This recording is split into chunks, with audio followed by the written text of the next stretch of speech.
bringing you the best strategies to navigate your financial life. It's time to follow your compass. Listen to our industry-leading guests and grab some tips on how to navigate your financial world and beyond. Live from Gateway Financial Partners Studios, we bring you Navigating Your Wealth Journey with your host, Mike Torello. Welcome to Navigating Your Wealth Journey. My name is Mike Torello, and I'm your host for today.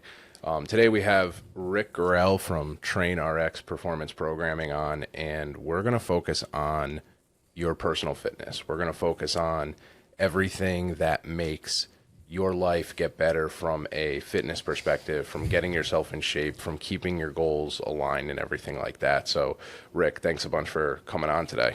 Yeah, absolutely. Thanks for having me. So, Rick, I know you have a very unique background as far as how you got into personal training and everything like that. So I want to start there, talk a little bit about your personal background, your educational background, which I think is really unique for someone that does what you do. And then we'll talk a little bit about TrainRx and how people can get better at what they do. Yeah, for sure. So to give you a quick rundown of kind of where it all started, I grew up with sports my entire life. And going into school, it was always a little bit more of a mindset of sport over school, which I think anyone who is, an athlete can understand. So when I got to school, I had baseball, but then I also needed to figure out what I was going to be doing outside of baseball. And I really gravitated towards the health and wellness kind of industry because it allowed me to stay within sport, so to speak. And actually do something that I enjoyed. So my degree itself is technically sport management, so to speak, okay, for lack of better terms. And what it included was, okay, this is how you run, a fitness business or, a gym, things like that. But with that education, I also got a lot of kinesiology, so sports science, anatomy, all of those things. And after learning all of those, very sciencey, all the terminology and how does the body move? How do you, force adaptations and all of that? I decided, hey, I really like working out and this whole sport thing is going to end. It's going to come to an end, but working out will not. So I decided after graduation, I want to stay within kind of that field. So I graduated and got right into working at a baseball academy. And one of my main jobs was to help create a strength and conditioning program for high school age kids. So that's, 15, 16, 17-year-olds who are looking to improve their performance, get stronger, throw harder, hit harder, swing the bat faster, that kind of thing. So I worked on creating this program and then helped implement this program to, I think it was around 85, 90 kids over the course of an entire winter. And watching these kids really progress, get stronger, lift weights that they had no idea that they were capable of lifting. And then seeing that pay off in throwing harder or, hitting 100 miles an hour batted ball off a tee. You get a 17-year-old to do that. That is a huge, accomplishment for these kids, right?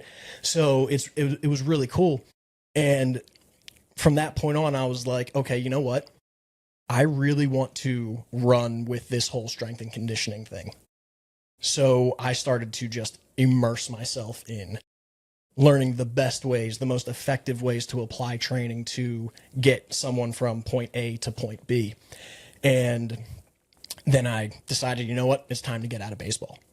I'm going to go into general population fitness. And I left the academy, started working at a small local gym, and stayed there for about 7 years, training hundreds of people, so many people, learning all about how to, work with different kinds of people, get them, the result that they're looking for, but still aligning their training with what they have going on outside of the gym.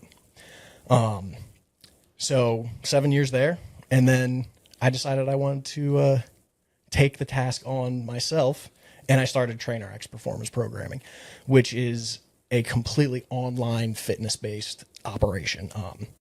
So I write training programs for all experiences, any kind of level of fitness from beginner to advanced. And I provide the programs, or basically the training tactics that anyone would need to achieve any kind of result, right? Whether it's increasing strength, building muscle, losing body fat, improving cardiovascular health, those kinds of things. So I know when we talk, one of the biggest things is, like you mentioned, like you started with athletes, and even when you're working with general population, it's always be an athlete. It's working your whole body and really trying to get your entire body fit, as opposed to the way people traditionally thinking about working out, where it's muscle building. Can you talk a little bit about that and how you really focus on like full body fitness every time you walk into the gym? Yeah, for sure. So there's a saying out there, right? And I know everyone's heard this before. If you don't use it, you lose it. And athleticism is one of those things that kind of holds true to that saying. Think about it. When was the last time you sprinted, right? Most people can say maybe 10 years. Right. If you haven't sprinted in 10 years, you go to your local track or just, a field and try and run a sprint, you're going to be hurting the next day. You might even be hurting mid-sprint, right? So those abilities, they diminish as you don't do them, right? Sprinting, jumping, running, lifting, those things get harder as we age. And the best way to kind of slow that down or even stop it is to continue doing it. We're all capable human beings. We can do these things well into our life at different levels. Not someone who's 70 years old is not going to be doing the same kind of sprinting, right, as someone who's early 20s, right? But we're all capable. We can still do it to a certain extent. So I find it extremely important for everyone who's just looking to live a healthier lifestyle to try and incorporate these things within a weekly kind of training regimen. That way they don't lose it. Awesome. So let's talk a little bit about, what does that weekly training regimen look like? If I came to you and I said, Rick, I need to just start moving, where am I starting? What do I want to do? So that's great, actually, because moving is usually the first step, right? If you're someone who is coming from ground zero, not doing anything at all, number one goal is to actually move. You need to establish a routine, establish a schedule that's going to allow you to do some sort of physical activity for however many days per week, that you can afford. And when I say afford, I mean just how many days you can. Right. And then it comes down to, okay, now I'm moving, I'm doing things. I need a goal, right? Because if you don't have a goal, you can't actually train towards something. It more or less becomes just doing random things in hopes of seeing a result. Now, when we train, we have to train specific to whatever result it is that we want. So if you decide, okay, I want to get better at losing weight, or I want to increase overall strength, your training is going to be very specific to that thing. And overall health itself, it ranges for everyone. So if you don't want to get better at running, but you want to get stronger, you can get stronger and improve your overall health. And vice versa. If you want to get better at running, but, oh, hey, Rick, I'm not very interested in, getting a really big back squat. That's cool. We're going to get you running, but we're still going to make sure you're strong enough, to continue running. So it looks different for everyone, but you have to get that goal before you can actually start doing the things in the gym that are going to get you there. And I think that's extremely important for people to recognize, because that's anything that you do, right? If you try to accomplish something without a goal, you're running with no direction and you don't know where you're going. And then, 6 months from now, you look up and you say, I have no progress. Why don't I have any progress? Well, what are you measuring it against? What is your way to track it? What is your way to accomplish? And what are you trying to accomplish? So can you talk a little bit about how you've made it easy for people to track their progress towards their goals and kind of what tools like TrainRx has for people that want to do that? Yeah, absolutely. Once you know what you're doing, right, you have to have a method, right? And the methodology behind what you do needs to be extremely simple. Personally, with what I do, I try and keep it so simple that the only way to really mess it up is to not do it. And if you don't do it, you're not going to see the result that you want. So you may as well just go and do it and just put effort in, right? Because that's really all you need to do. When it comes to kind of creating, that adaptation that you want, the number one driving force is always going to be intensity. And I think this is usually the hardest thing for a lot of people to kind of comprehend is you have to do hard things in order to change. So what I do with kind of my training programs, you always will be pushed to try harder than what you think you need to try. And I make it really easy by saying simple things like use the heaviest weight you can for this many reps. Think about it. You go to the gym and you don't have a plan, right? You don't have an idea. Okay, I'm going to go and I'm going to do the bench press and I'm going to do 10 repetitions. But I don't know what the weight is that I'm going to use. I have no idea. So you just, throw a couple plates on there and you do 10 reps, you pump them out really, really quick. You rack the bar and you sit up and you're like, yeah, felt pretty good. But what did that actually do to you? Right? Is it something that was challenging? Was it so easy that you had no problem at all? This is where the importance of having that guidance comes in, right? So if I tell you something like, okay, you're going to do 8 repetitions and you have to use the heaviest weight that you can for 8 reps. That means you're going to finish that 8th rep and it is going to be so hard that if you were to try a 9th rep, you would not get that 9th rep. That's the kind of intensity that you need in order to force the body to change. Without that, you're not going to see the result that you want to see.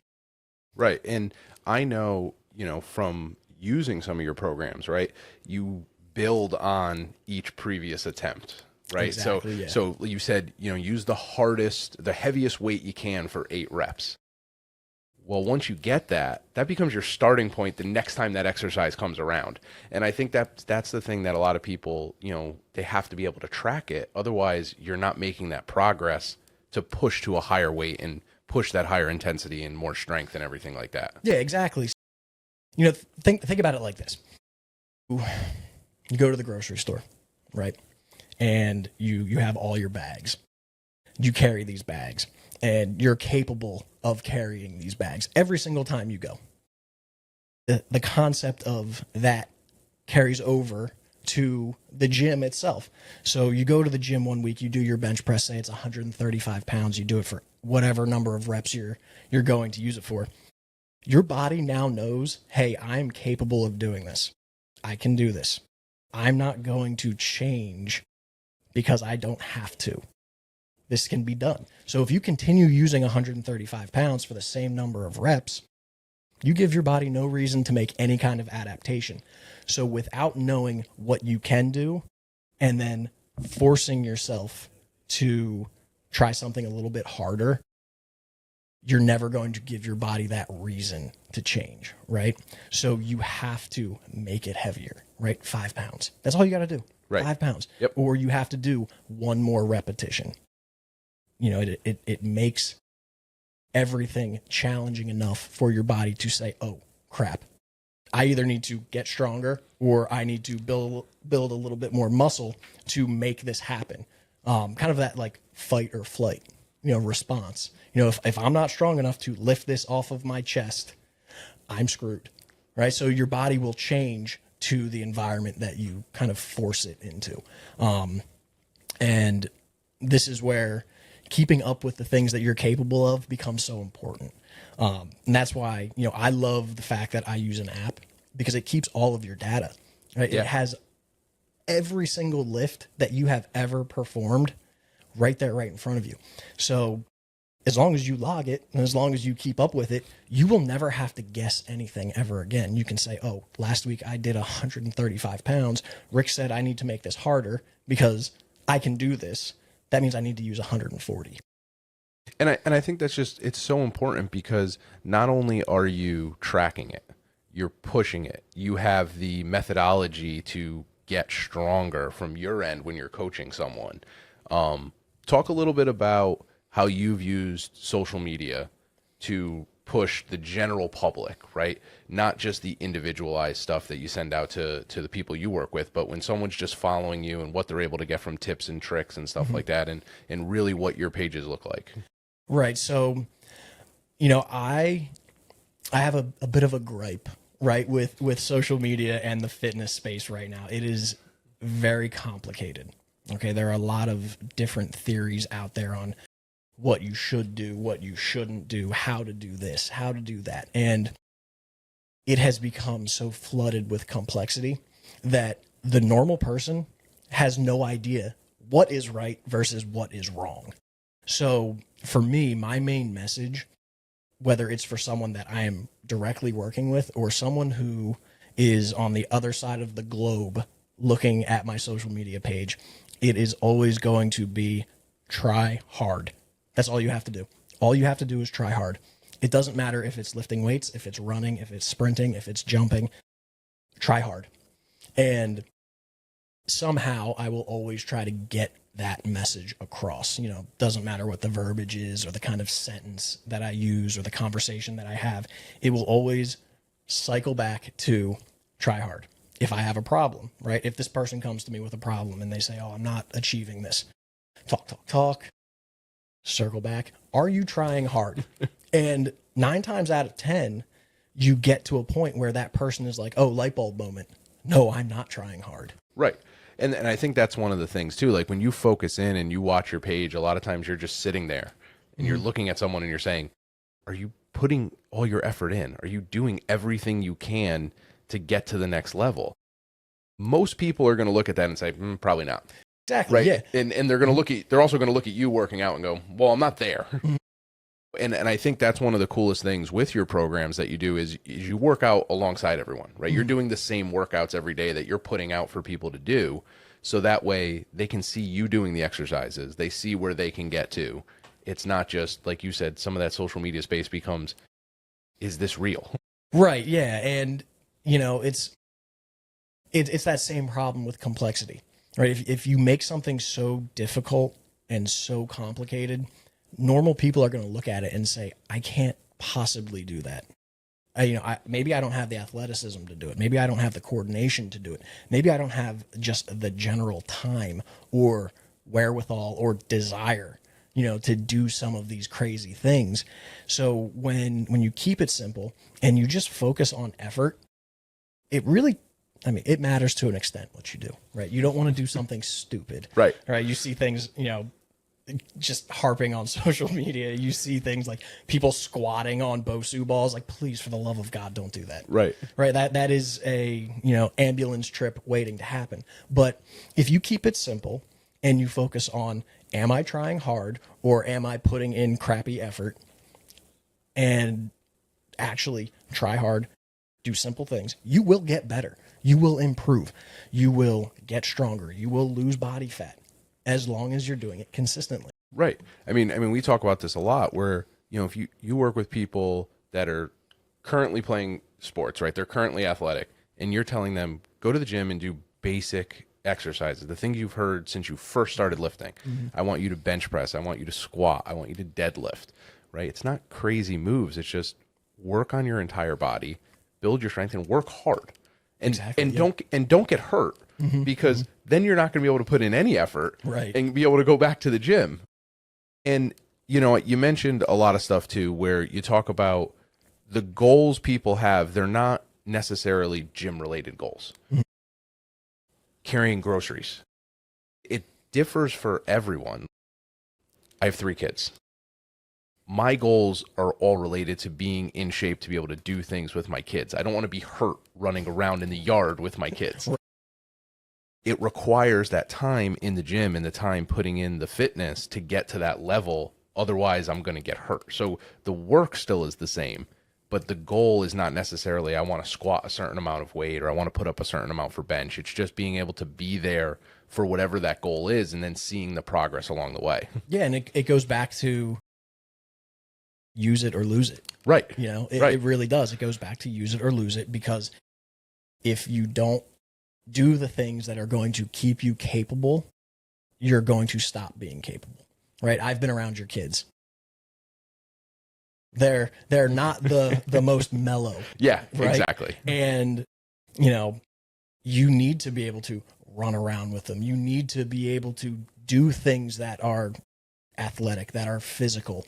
And if you aren't putting in the time, you know, outside of just doing those things with your kids, you're going to get to a point where, oh no, I can no longer keep up. Yeah. Right. And you know, I'm not a dad yet, but I know for a fact that there's going to be a point in my life where I'm sitting there and I'm thinking to myself, oh, this kid better realize, like, I'm still in charge here. Right. I'm better than you. Right.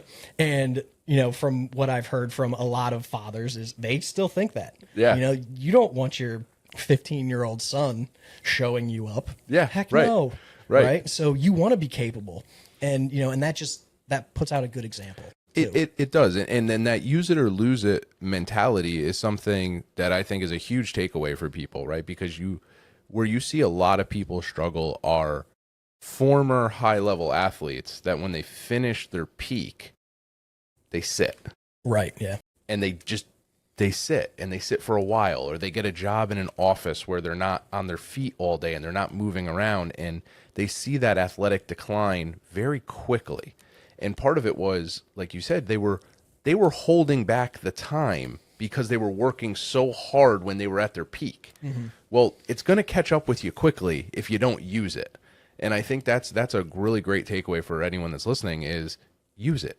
Be athletic, be movement, get in the gym, build that strength, and really go from there.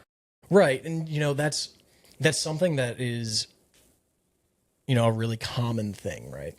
You have a ton of people out there who are, you know, they transition from this point in their life where they are, you know, very athletic, very involved in sport. And then there's even people who aren't necessarily involved in sport, but they still have the time, right, when they're younger. Yep. Okay, so you have the time to do all of these things, and then you wake up one day and you're like, oh, I have to get a job. I have to work 40 hours a week. Sometimes I'm working 60 hours a week. I go to work at 6 a.m. I get home at 6 p.m. When am I going, you know, to have the time? Yep.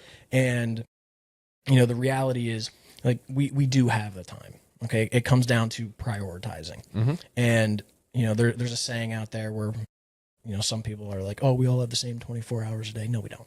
We all have 24 hours a day, but our 24 hours, my 24 hours are not the same as your 24 hours. Right. So, like, that's extremely important to understand. But within those 24 hours, you can carve out 30 minutes to do something productive. And I think, you know, a lot of people get into this spot in their life where, okay, I have a job now. I have to pay for bills. I have to find time to go to the grocery store. I want to do this. I want to, you know, all these things. And all of a sudden they don't have any time, you know, to, in quotations, time, right, to go work out, to go better than themselves. You have to think about what you're doing outside of the things that are necessary, right? Okay, if you're not at work, what are you doing? Okay, maybe you're at the grocery store. Maybe you're doing this. Maybe, you know, whatever it is. But then you probably have 3 or 4 hours a day where you've accumulated scrolling on your phone. Yeah, watching Netflix. Mm-hmm. Well, and the biggest thing too, right? Like, a lot of people fall into that trap where if they're at work, everything they do is scheduled, right? They have their meetings, they have their appointments they have to go on, they have their tasks they have to complete, and they fill out that work schedule, and it looks like a work of art. It's, right. you know, they know everything they're doing. Yeah. And then they get home and they look at their spouse and they say, man, what's for dinner? What are we doing Right, tonight? yeah. And you think about it, like you get home, like you said, let's say you get home at 6 o'clock. How many people are going to bed before 9, 10 o'clock at night, right? Like you have hours, right? You have time to do stuff where, throw an hour to stop at the gym, throw an hour to go for a run, or, just move around and do something. Even going to the grocery store, be like, hey, I'm going to go, don't wing it. Yeah. Right? You throw it on your schedule, it becomes something you have to do, and then that's a way it becomes a goal you got to accomplish. Right. And it's all about, prioritizing it. Yeah, exactly. If you tell yourself you're going to do it, if you write it down and say, okay, this is part of my schedule, there is a exponentially higher chance that you actually do it. Right. If you don't tell yourself I'm going to go do this, right, if it's not even like a blip in your brain that day, you're probably not doing it. Yeah, exactly. All right, we got a couple minutes left. Talk a little bit about someone wants to get in touch with you. They want to work with TrainRx. Where do they do that? What do the plans look like, or how do they get in touch with you to be able to get started? The easiest way to get in touch with me is to find me on Instagram. You can find me there at TrainRx performance programs. You can shoot me a message. I will respond to you as fast as possible. I do not do chat bots or anything like that. So it is 100% from me all the time. You can shoot me an email at info@trainerxfit.com if you would prefer. And we will go through the process of figuring out what is right for you. I provide a lot of training options, right? Strength training, bodybuilding, strength and conditioning, the CrossFit, functional fitness type stuff, cardio. If you have a preference or a specific goal, I have something that will get you there. It just needs to be sorted out, so to speak. And I will go above and beyond trying to figure out what is best for you, to set you up with what you need. Everything I do is provided on an app. It's extremely easy to use. It's in your pocket all the time, right? So you go to the gym, you just open up your phone, you open your app, your workout's right there. You get all of your instructions. You have a direct line of communication with me, which I really love because it allows me to coach, right? Because at the end of the day, that is what I am. That is what I do, right? I might give you words on a page, but if you don't understand what those words are telling you, to do, you need further instruction. So you can reach out to me directly through the app. I get a nice little ping on my phone, say so-and-so needs help with this, and I tell you exactly what's going on. Everything that I provide runs on a subscription basis. So, you sign up, you get whatever program it is that you want to use, you have it for a month, and then you always have the choice, okay, I want to continue with this, or hey, I want to, find something else to do, and you move on, go our separate ways. But the whole process itself is very easy. Yeah, and just talk a little bit. I know it's not a one-size-fit-all process, and you have multiple programs. Just talk a little bit about the depth of programs that are available, so people don't think it's just buying just the one thing. Right. So, each option itself is very specific to the goal. Okay, let's just use strength training as an example. You want to get stronger. So everything that is in that program is geared towards getting you stronger, right? We're going to get stronger in the squat, the bench, the deadlift, things like that. And we're going to prioritize the tactics that are required to get you from point A to point B, which would be totally different than, say, a strength and conditioning program. Okay, yeah, you want to get strong, but now we have to consider cardio. Right, you want to improve your cardiovascular health. So you're going to have XYZ for the strength training, but then you're going to have another, just kind of add on, so to speak, to improve your running. Or maybe you want to get better on a rowing machine. Those options are all there. So each individual program is always geared towards the goal or what it's designed, for. So you have to know what you want to do in order to align it with, the training option. Awesome. Well, Rick, thanks for coming on today. That wraps up another episode of Navigating Your Wealth Journey. And you can reach out to Rick at trainrx.performanceprogramming on Instagram. You can get in touch with me at michaeltorello.com. Thanks.